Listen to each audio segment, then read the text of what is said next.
البدع والأهواء، أهل البدع العقائدية وأهل البدع السياسية. نقول بيننا وبينكم السلف، بيننا وبينكم الكتب، كان فيقول البدع بيننا وبينكم. Bismillahirrahmanirrahim. Alhamdulillah wassalatu wassalamu ala Rasulillah wa ala alihi washabbihi wa ba'd. Kita meneruskan bacaan kita Bulughul Maram yang ditulis oleh Al-Hafidz Ibnu Hajar Al-Asqalani rahimahullah dengan syarah Subul Salam yang ditulis oleh Imam As-Sunani rahimahullah. Kita sudah masuk di bab ya tentang mandi, babul ghusl, ya bab tentang mandi, wa hukmil junub, dan hukum orang yang junub. Kemarin sudah kita sebutkan hikmahnya mandi. Ya, ini seorang kencing dan seorang keluar air mani, sama-sama keluar di tempat yang sama. Tetapi kenapa yang satu disuruh mandi, yang satunya tidak? Kemarin sudah kita sebutkan. Kemudian juga kenapa dikatakan junub? Ya, karena dia menjauhi beberapa amalan ibadah ketika dalam keadaan junub ini. Ya, demikian juga tempat-tempat. Sebutkan pada pertemuan terlewat hadis yang pertama, al-ma'u minal ma', air dari air. Maksudnya adalah apa? Maksudnya adalah bahwa seorang itu apabila keluar air mani maka dia mandi. Ya, demikian. Dan hadis ini diperselisihkan para ulama. Kesimpulannya ulama bahwa saling melengkapi. Sebenarnya mengatakan dihapuskan. Karena kenapa? Karena seseorang ya apabila dia suami istri umpamanya mendatangi istrinya, ya, kemudian apa? Menjimainya, kemudian tidak keluar air mani umpamanya. Kalau menurut hadis ini berarti tidak mandi, kan demikian. Karena mandi itu ya mengeluarkan air, menggunakan air biasa itu, air bersih itu apabila keluar mani. Tetapi kalau tidak keluar mani maka tidak mandi, kan demikian menurut hadis ini. Tapi hadis ini sebenarnya mengatakan para ulama bahwa hadis ini adalah dihapuskan dengan hadis yang kedua ini. Jadi walaupun tidak keluar mani, tapi kalau sudah mendatangi istrinya, menjimainya, maka wajib untuk mandi. Nah, inilah hadis yang kedua yang akan kita baca. Ya qala Allah Ta'ala, ini hadis yang kedua, yaitu hadis yang ke-100 di buku ini. Yang di Bulughul Maram. Qala wa Nabi Hurairah, dari sahabat Abu Hurairah radhiyallahu anhu. Hadis Bukhari dan Muslim. Qala Rasulullah, berkata Rasulullah sallallahu alaihi wasallam, idza jalasa, apabila duduk, baina syu'abihal arba', di antara cabangnya yang 4, tsumma jahadaha, kemudian bersungguh-sungguh padanya. Sebutkan jahadaha yaitu ilaj, memasukkan kemaluan. Faqad wajibal ghusl, maka wajib untuk mandi. Muttafaqun alaih, hadis Bukhari Muslim. Ya, demikian.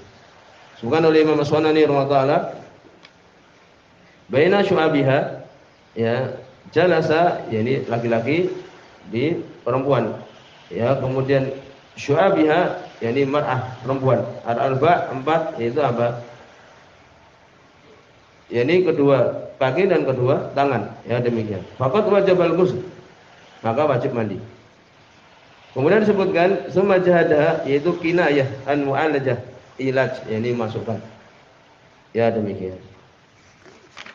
Dan hadis ini jelas ya dipahami bahwa seseorang apabila sudah mendatangi istrinya kemudian bersungguh-sungguh dalam artian adalah memasukkan, maka wajib mandi. Ada perselisihan sedikit tapi tidak dianggap oleh para ulama memanakan dengan sekedar mendatangi tanpa memasukkan maka dia wajib mandi.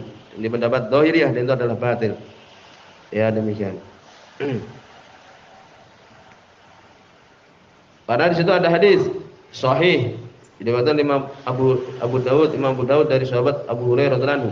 Wa Nabi sallallahu alaihi wasallam mengatakan wa alzaqal khitan bil khitan, dan menempelkan kemaluan dengan kemaluan, faqad wajibal ghusl, maka wajib ya untuk mandi. Ya, demikian. Maka di sini apa? Menunjukkan yang demikian tadi kita sebutkan. Kemudian bagaimana ketika menghadapi hadis yang pertama tadi, al-ma' minal ma', itu juga bermanfaat. Paham? Jadi masing-masing harus apa? Saling melengkapi. Wallahu a'lam demikian. Kalau kita mengambil hadis yang kedua ini, ya ini yang berkaitan dengan laki-laki dan perempuan, kan itu. Lalu bagaimana kalau seseorang yang dia itu mimpi basah dia. Kan tidak bertemu laki-laki dan perempuan dalam mimpi saja. Maka digunakan hadis yang pertama ini. Paham? Al-ma' minal ma'. Ini walaupun tidak mendatangi istrinya umpamanya. Tetapi dia adalah bermimpi dan kemudian dia mendapati ketika bangun di situ air mani, maka wajib mandi. Jadi dua hadis ini harus saling gunakan. Kalau kita cuma menggunakan hadis yang kedua saja, lalu bagaimana ketika kita menghadapi permasalahan seseorang mimpi basah? Seseorang mimpi basah, dia tidak mendatangi istri dan sebagainya, tapi dia keluar air mani. Maka bagaimana? Ya, kita menggunakan hadis yang pertama tadi. Ya, demikian. Di sini ada beberapa jawaban para ulama mendudukkan hadis al-ma' minal ma', air dari air. Karena kalau kita cuma memegang hadis air dari air, ya, kalau kemudian seorang mendatangi istrinya, kemudian tidak keluar air maninya umpamanya, padahal sudah memasukkan, maka apa? Maka dia tidak akan mandi, karena berdalil dengan hadis yang pertama tadi. Karena demikian, padahal ini hadis riwayat Muslim, ya, yang dia itu apabila sudah masukkan maka dia itu jahadah ini maka dia mandi. Sehingga mereka saling melengkapkan para ulama, sebagai Imam Nawawi rahimahullah, ya, ketika menghadapi hadis al-ma' minal ma', air dari air. Yang pertama adalah ana mansukha. Mereka berpendapat itu adalah dihapuskan. Ya, demikian.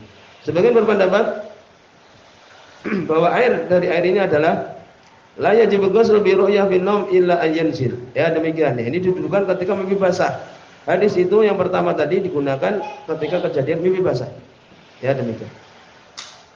Jadi tidak wajib mandi apabila tidak melihat di situ apa air mani ketika bangun dari tidurnya.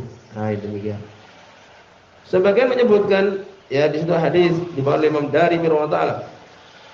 Demikian juga Imam Abu Dawud.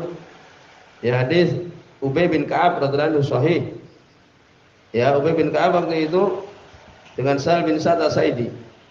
Ya, Sa'ad bin Sa'ad mengatakan, menyampaikan kepada Ubay bin Ka'ab, sesungguhnya ada yang berfatwa bahwa air dari air. Ya, maka berkata Ubay bin Ka'ab bahwa sesungguhnya hadis air dari air itu adalah rukhsah, keringanan Rasulullah. Yang Nabi SAW memberikan rukhsah pertama kali awal Islam, ibadail Islam. Tsumma amara bil iktisal ba'du, kemudian merintah untuk mandi setelahnya. Jadi dulu awalnya itu demikian. Awalnya itu adalah air dari air. Kalau tidak keluar, ya, maka tidak wajib mandi walaupun datang istrinya. Tapi kemudian dihapuskan. Ya. Jadi tidak ada di situ perselisihan sedikit pun dalam masalah ini. Maka di sini ada ya beberapa permasalahan kemarin sudah kita sebutkan sebagiannya, bahwa keluarnya mani maka wajib untuk mandi. Kemudian kalau keluar mani itu karena dingin sekali atau sakit maka tidak wajib mandi. Kalau kemudian dia merasa untuk keluar kemudian dia bisa tahan maka tidak wajib mandi. Dia merasa mau keluar tapi dia tahan. Ketika mimpi ketika tidur ya kemudian dia merasa mau keluar nih. Kemudian dia sadar, dia tahan tidak keluar maka tidak wajib mandi.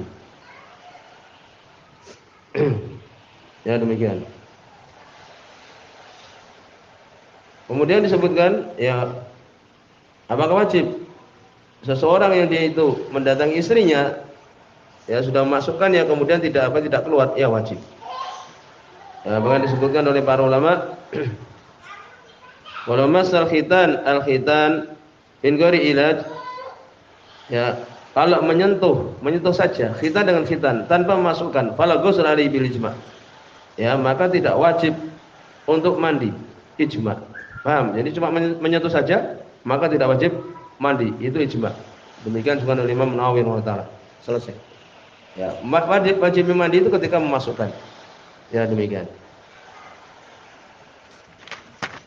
Kemudian juga bagaimana kalau mendatangi di dubur, naudzubillah, atau orang sudah meninggal umpamanya, wajib mandi. Ya, demikian. Kemudian juga disebutkan oleh Imam Nawawi, yajibul ghusl ala man aulaj, wajib mandi orang yang dipaksa. Ya, walaupun dia dipaksa, ya, maka tetap mandi. Selama dia dimasukkan maka wajib mandi. Demikian juga nasyan, dia lupa. Ya, demikian. Au naiman, atau tidur. Au majnunan atau gila, tetap dia wajib mandi. Tapi namanya orang gila tidak dibebani syariat kan itu. Kemudian disebutkan bagaimana kalau kemudian dia ketika jima itu ditutupi dengan laffa ini dengan balutan atau kain, wajib untuk mandi. Demikian kesimpulannya. Ya demikian. Karena apa? Karena hadisnya summa jahada, ya, kemudian dia memasukkannya, bersungguh-sungguh ini masukkannya, wajib walaupun mungkin ditutupi dan sebagainya. Adapun Syaikhul boleh mengatakan ahwat lebih hati-hati untuk mandi dan itu wajib mandi. Ya demikian. Berikutnya ini hadis yang ketiga di bab ini. Dan itu hadis yang 101. Wan Anas dari Anas bin Malik radhiyallahu anhu. Hadis Bukhari Muslim. Qala beliau mengatakan qala Rasulullah, berkata Rasulullah sallallahu alaihi wasallam fil mar'ah, tentang seorang perempuan. Tara bi manamiha, ya, melihat di tidurnya. Ma yara rajul, apa yang laki-laki melihatnya. Yani apakah kemudian perempuan juga mimpi basah juga sebagaimana laki-laki? Qala, Nabi mengatakan tasil, mandi. Yani perempuan juga mandi apabila dia melihat di dalam mimpinya. Mimpi yani jima atau semisalnya. Ini yang dikenal dengan apa? Ihtilam atau mimpi basah. Muttafaqun alaih. Ya, hadis Bukhari Muslim. Dan al-hulm ihtilam itu dari syaitan. Zada Muslim menambahkan faqalat Ummu Salamah, berkata Ummu Salamah, wa hal yakunu hadza? Ini Ummu Salamah radhiyallahu anha beliau mengatakan, apakah ada seperti ini, keadaan seperti ini? Qala, maka Nabi SAW beliau mengatakan, "Na'am, iya." Famin aina yakunu syabah? Maka dari mana keadaan itu adanya kemiripan? Ini maksudnya kalau kemudian perempuan tidak seperti laki-laki, lalu bagaimana adanya kemiripan anak dengan orang tuanya? Sebenarnya Imam Sonani di sini ya menjelaskan makna lafaz ini.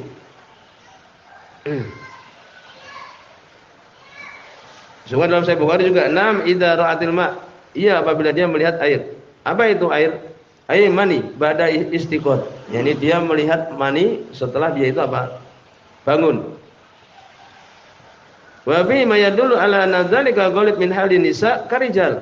Ini menunjukkan bahwa sesungguhnya berkata Imam Sonani di sini ya, kebanyakan min halin nisa, keadaan perempuan itu seperti laki-laki. Kebanyakannya adalah demikian. Wa rada ala man zama anna manil mar'ah la yabrus, dan ini juga bantahan untuk orang yang mengatakan bahwa maninya perempuan tidak tampak. Karena Nabi mengatakan famin aina yakunu syabah, yaitu istifham ingkari, pertanyaan bentuk pengingkaran. Ya, wa takrir anal walad tarah yusbil abah, dan untuk menetapkan bahwa sungguh anak itu kadang-kadang menyerupai bapaknya. Wa taratan yusbil ummuh, kadang-kadang dia itu menyerupai siapa? Ummuh, ibunya. Wa akhwalahu, kadang-kadang juga bibinya. Akhwal berarti khol, jadi paman-pamannya dari pihak ibu. Ya, kadang-kadang anak itu mirip dengan apa? Mirip bapaknya, kadang mirip dengan ibunya, kadang mirip dengan bibinya dari pihak ibu, kan itu. Atau ya pamannya dari pihak ibu. Ya demikian. Fa ayyal ma'aini, yang perlu diingat ya, maka air yang mana dari dua air ini, dari air mani laki-laki atau air mani perempuan, ghalaba kana syabah lil ghalib. Mana dari dua air mani ini yang lebih menang, maka itulah mirip dengan yang dia itu menang. Ya, kalau kemudian air mani laki-laki lebih menang daripada yang istrinya umpamanya, maka mirip dengan bapaknya atau sebaliknya. Ya demikian. Hadis ini jelas bahwa seorang perempuan kalau dia mimpi basah, maka dia wajib untuk mandi. Kemudian disebutkan di sini oleh para ulama, halat ru'yatil ma' ba'da naum. Ini keadaan melihat air setelah tidur. Gimana ini? Seorang bangun tidur kemudian melihat di situ ada air di celananya. Ada tiga keadaan yang sepakat para ulama. Apa itu yang pertama? Bisa ditulis, tiga keadaan seseorang melihat setelah bangun tidur ada air mani di celananya. Ya, ada air. Al-ula yang pertama ayah talim, dia mimpi. Suma yusbih, kemudian pagi hari wa yaral ma' ala sabih, melihat air di celananya, di bajunya. Dia pokoknya mimpi basah, kemudian melihat ada air, sudah gitu aja. Maka wajib mandi, kan itu. Air tidak ada lain kecuali air mani. Paham? Jadi kalau dia melihat di situ ada air dan malamnya dia mimpi basah, itu air mani, wajib mandi. Asalnya yang kedua, ayah talim dia mimpi basah, summa yusbih wa la yaru syai'an. Mimpi basah, dia mimpi, tapi di pagi hari tidak ada di celananya itu atau bajunya itu sesuatu pun, tidak ada air wala syai', tidak ada sesuatu pun. Dan bukan kering ya, kadang-kadang itu kering. Jadi tidak ada sesuatu pun, falaysa alaihi ghusl, maka tidak wajib mandi. Nah, dilihat dia mimpi, ingat ini mimpi, tapi kemudian dia periksa enggak ada air mani. Maka apa? Tidak wajib mandi, sepakat. Asal yang ketiga, ala yazkur annahu ra'a syai'an. Dia tidak ingat mimpi atau enggak. Suma yasbihu, kemudian di pagi harinya wa yarama ala sawbi, melihat air ada di bajunya. Falayhi ghusl, maka wajib dia itu mandi. Ya, ini air apa? Air mani. Ya, air mani. Dan ciri air mani ada kental, nah demikian. Ya, ini disebutkan yaitu sepakat di situ para ulama. Wallahu a'lam demikian. Kemudian disebutkan apabila dia bangun dari tidurnya, ya, dan waktu dia mimpi, kemudian dia lihat basah, tidak tahu itu mani atau tidak. Ya, dia bangun dari tidurnya pokoknya. Itu aja, tidak sebutkan mimpi atau tidak. Pokoknya dia bangun dari tidurnya, kemudian dia ketahui di situ ada air. Tidak tahu itu mani atau enggak. Ya, maka disebutkan kesimpulan adalah tidak ada mandi. Karena apa? Karena dia tidak yakin bahwa itu air mani. Ya, dia harus tahu ini mani atau enggak. Ya, demikian. Kemudian bagaimana kalau di kasur itu ditemukan di situ ada air mani? Ya, dua orang tidur di situ umpamanya. Ya, tapi tidak tahu ini punya siapa. Ya, ini mungkin tidak ada kejadiannya, enggak ada ya. Tapi kalau ada, maka disebutkan masing-masing kalau menyangka bukan punya dia, maka masing-masing tidak mandi. Walaupun ada di situ apa? Ada bekas air mani. Tapi disebutkan bahwa laisa li ahadihima ayyatama bisabi. Tetapi tidak boleh salah satu dari keduanya itu untuk menjadi makmum atau menjadi imam kepada temannya. Ya, masing-masing merasa aku tidak mimpi basah, maka keduanya tidak apa? Tidak mandi, kan demikian. Tapi keduanya tidak boleh menjadi imam karena mesti salah satunya itu adalah ada yang apa? Junub. Ya, demikian disebutkan. Baik, di sini